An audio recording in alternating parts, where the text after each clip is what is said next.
السادة الرائعون مشاهدي أغا سمارت ستور الأعزاء، السلام عليكم ورحمة الله وبركاته. معنا النهاردة حلقة جمعت بين لابتوبين في منتهى القوة وهما HP ZBook Fury G7 15 و 17. جمعنا في الحلقة دي الموديلين لأنهم تقريبا متشابهين لحد كبير، الاختلاف فقط في مقاس الشاشة وسعة الهاردات وفي المداخل. شركة HP فضلت استبدال أجهزة سطح المكتب بمحطات عمل عملاقة، ونجحت بالفعل لما أنتجت سلسلة الفيوري سواء ال15 أو ال17. استبدلتها لشركات عملاقة زي وكالة ناسا للفضاء وشركة تسلا وكذلك شركة دريم ووركس أنيميشن. أصبح جهاز الفيوري هو الجهاز الرسمي في العمل لديهم بدلا من أجهزة سطح المكتب. جهاز الفيوري يعتبر هو الأقوى في الجيل العاشر لدى شركة HP، ده طبعا لأن HP في الجيل العاشر أنتجت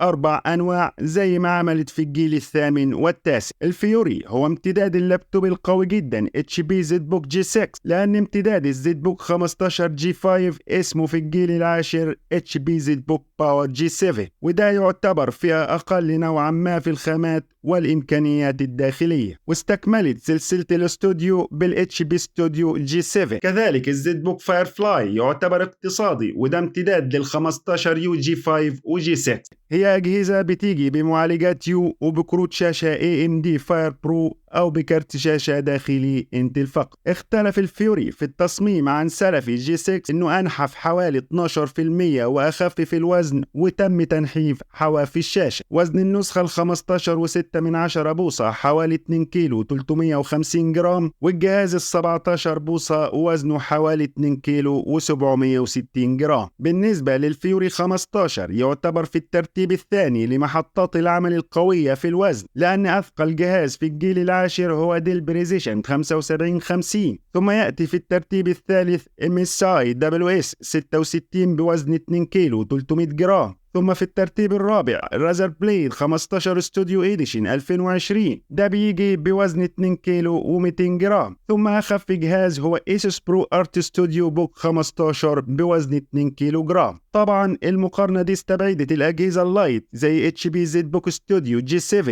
وكذلك لينوفو ثينكباد P1 وأيضا جهاز ديل بريزيشن 5550. جسم جهاز الفيوري بيجي من سبيكة الألومنيوم والمغنيسيوم عشان يضفي عليه مزيد من القوة والمتانة، واستطاع انه يجتاز اختبارات المتانة العسكرية من تحمل السقوط والاهتزازات والحرارة القصوى والدنيا والأتربة وغيرها. كذلك بيتميز بقدرات تبريدية هائلة ناتجة عن مروحتين تبريد في منتهى القوة. أما بقى لوحة المفاتيح، هي من أروع لوحات المفاتيح اللي هتقابلها في حياتك. سلسة جدا في الكتابة وقليلة الأخطاء جدا، والأصابع لا تخطأ في الوصول للحروف. كذلك في سهولة في النقر والاستجابة مع حجم مفاتيح رائع. كذلك مسافة انتقال ممتازة، وفي اختبار fastfinger.com حققت معايا 95 كلمة في الدقيقة بدقة 96%، وده فاق كل توقعاتي وكان أفضل أداء حققته على لوحة مفاتيح. اللوحة دي أيضا تم تزويدها بميزة القدرة على مقاومة انسكاب السوائل بتصريف للسوائل أسفل البوردة من الغطاء السفلي. تعالوا معنا بقى في رحلتنا القوية اليوم عن الجهاز المتميز من HP. هنفتش في كل جزء فيه عن قوته العملاقة، كذلك هنذكر نقاط التفوق فيه والضعف عن بعض أنواع أجهزة الورك ستيشن في الجيل العاشر للشركات المنافسة. بس قبل ما ندخل في الحلقة نحب نوضح لجمهورنا الكريم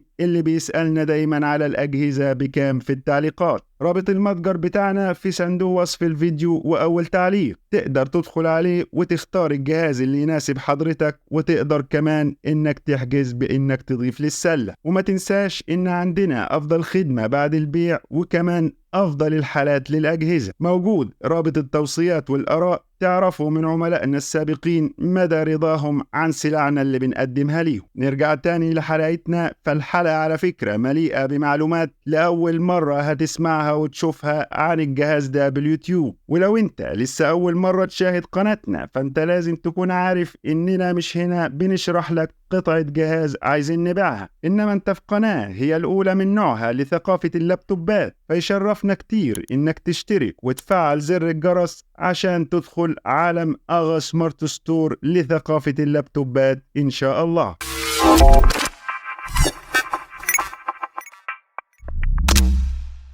HP ZBook Fury G7. جهازنا بيجي في الجيل العاشر ب6 أنواع معالجات هنذكرهم لحضراتكم من الأقوى للأقل قوة كالتالي. أعلاهم معالجين بيجوا بنفس القوة تماما وهم انتل زيون W10885M وكذلك انتل كور i9 10885H. سرعتهم 2.4 جيجا هرتز، بيعملوا ماكس توربو سبيد بيوصل ل 5.3 جيجا هرتز. المعالجين دول ب 16 ميجا بايت سكاش ب8 أنوية. يليهم في القوة انتل كور i7 10850H بسرعة 2.7 جيجا هرتز. الماكس توربو سبيد بتاعه 5.1 جيجا هرتز ب 12 ميجا بايت سكاش ب6 أنوية. ثم يلي في القوة انتل كور i7 10750H بسرعة 2.6 جيجا هرتز. الماكس توربو سبيد بتاعه 5 جيجا هرتز ب 12 ميجا بايت سكاش ب6 أنوية. في الكور i5 بيجي باتنين معالجات، أعلاهم كور i5 10400H. السرعة بتاعته 2.6 جيجا هرتز، بيعمل ماكس توربو سبيد بيوصل ل 4.6 جيجا هرتز ب 8 ميجا بايت سكاش ب4 أنوية. ثم المعالج الأخير انتل كور i5 10300H بسرعة 2.5 جيجا هرتز. الماكس توربو سبيد بتاعه 4.5 جيجا هرتز ب 8 ميجا بايت سكاش ب4 أنوية. بالنسبة للتخزين، جهاز الفيوري 15 قادر على حمل 2 هارد من نوعية M.2، يعني قادر على حمل هاردات SSD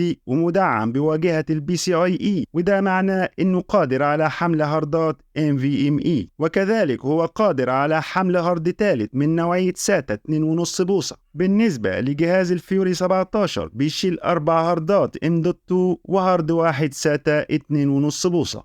بالنسبة للذاكرة العشوائية أو الرامات، متاح في الجهازين ال15 وال17 4 ديم سلوتس، يعني 4 أماكن للرامات، يعني قادرين على حمل حتى 128 جيجا بايت رام من نوعية DDR4. جهاز الفيوري ده بيتمتع بميزات هائلة جدا من ناحية الصوت. صوته عالي جدا ومجسم ومدعوم بالبانج أند أولوفزين، وهتلاقي صوته من أروع السماعات في الجيل العاشر. بالنسبة بقى للشاشات، جهاز الفيوري 15 بيجي بشاشة 15.6 بوصة، أما الفيوري 17 بيجي بشاشة 17.3 بوصة. الشاشتين متماثلين تماما من ناحية الجودة. هنقدم لحضراتكم قدرة الشاشات من الأقل للأعلى كالتالي. أقلهم شاشة فول HD IPS بدقة 1920 في 1080. الشاشة دي ب 250 شمعة والNTSC بتاعها 45%. ثم الأعلى منها مباشرة شاشة فول HD IPS بدقة 1920 في 1080، ودي بتكون ب 400 شمعة والNTSC بتاعها 72%. ثم الأعلى منها شاشة فول HD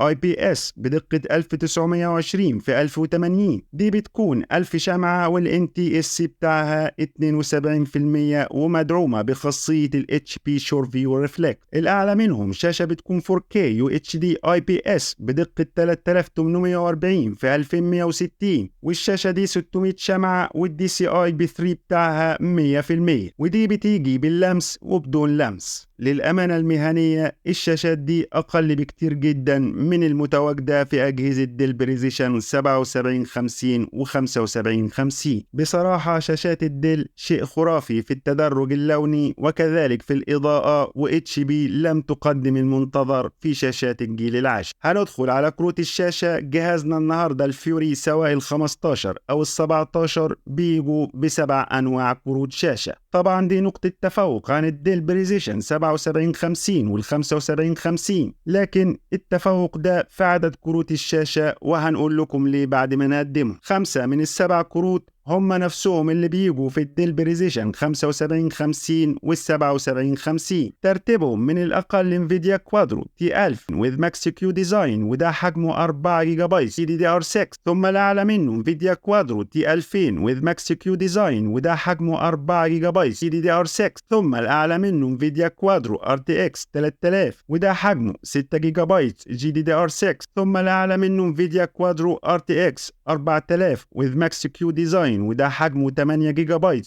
GDDR6. ثم أعلاهم انفيديا كوادرو RTX 5000 with Max Q ديزاين وده حجمه 16 جيجا بايت GDDR6. وعشان ما نكررش كلام قلنا، الكروت دي احنا شارحينهم بالتفصيل في حلقة ديل بريزيشن 7550، وشارحين قوتهم وتردداتهم، وشارحين كمان ايه يكافئهم من كروت شاشة انفيديا وكروت شاشة AMD. لو عايز تعرف المعلومات دي هتلاقوا رابط الحلقة في صندوق وصف الفيديو. ايضا في هنا نقطة لابد اننا نتكلم عنها. قدرة كروت الشاشة دي اقوى في الديل بريزيشن 7550 وال 7750. ممكن حد يقول ازاي وهم نفس الكروت بدون اي تغيير، وايه يخليهم اقوى في اجهزة الديل؟ هنا هنقول لك السبب انهم في اجهزة الديل بيجوا بالاصدار القياسي، انما في اجهزة الفيوري بيجوا بالاصدار الماكس كيو ديزاين. الماكس كيو ديزاين بيكون اقل في القوة بحوالي 15%. اصدار الماكس كيو ديزاين بيكون انحف، وهو ابتكار تكنولوجي في حد ذاته، لانهم قدروا ينتجوا كروت شاشة بتستخدم طاقة اقل وحجم انحف، فخلى ممكن جهاز لابتوب يكون الترا سليم جدا تقدر تركب فيه كارت شاشة عالي. كمان على الرغم من الحجم النحيف وتقليل الترددات، إلا إنه بيظل أداؤه عالي، لكن ده أثر على الأداء، بيخلي الأداء أقل حوالي 15%. هي نسبة مش عالية، لكن لو عايز القوة المثالية لكارت الشاشة يبقى عليك بالإصدار القياسي اللي موجود في أجهزة الديل. نستكمل كروت الشاشة، فالكارتين المتبقيين بيكونوا من نوعية AMD.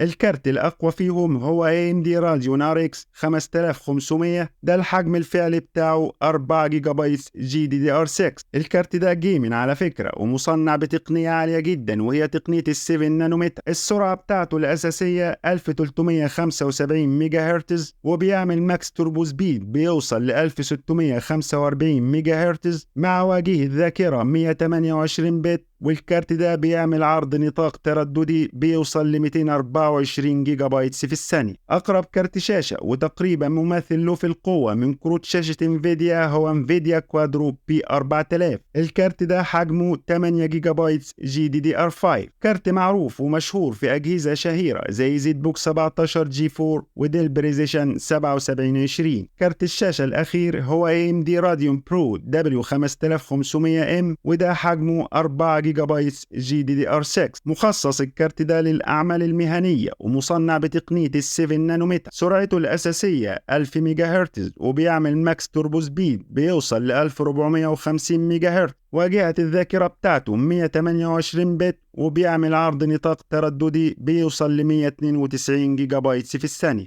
أقرب كارت شاشة له في القوة من كروت شاشة انفيديا هو انفيديا كوادرو M2000M، كارت معروف ومشهور في أجهزة الجيل السادس زي زد بوك G3 وديل بريزيشن 7510. كده نكون انتهينا من كروت الشاشة ونيجي للمداخل. جهاز الفيوري بيجي بمداخل متميزة جدا وكافية للعمل، متماثلين تماما الفيوري 15 وال17 ما عدا في عدد USB. في الجهة اليمنى بيجي بمدخلين ثاندربولت 3، وده المدخل اللي احنا مسمينه المدخل الجبار، لأنه بيدعم توصيل اليو اس بي 3.1 جينيريشن 2، وبيدعم كمان توصيل كروت الشاشة الخارجية. كذلك هو بيدعم توصيل شاشات ال 8K، وبيدعم توصيل الديسبلاي بورت 1.2، وبيوفر معدلات نقل بيانات بتوصل ل 10 جيجا بايت في الثانية. كذلك هو بيدعم توصيل الطاقة بالاتجاهين، تشحن منه وكمان مصدر شحن للجهاز. للعرض على الشاشات موجود ميني ديسبلاي بورت و HDMI، كذلك موجود SD كارد ريدر. أما في الجهة اليسرى موجود في مدخل لان للإنترنت الشبكي. في جهاز الفيوري 17 موجود 3 مداخل USB 3.1 جينيريشن 1، منهم واحد للشحن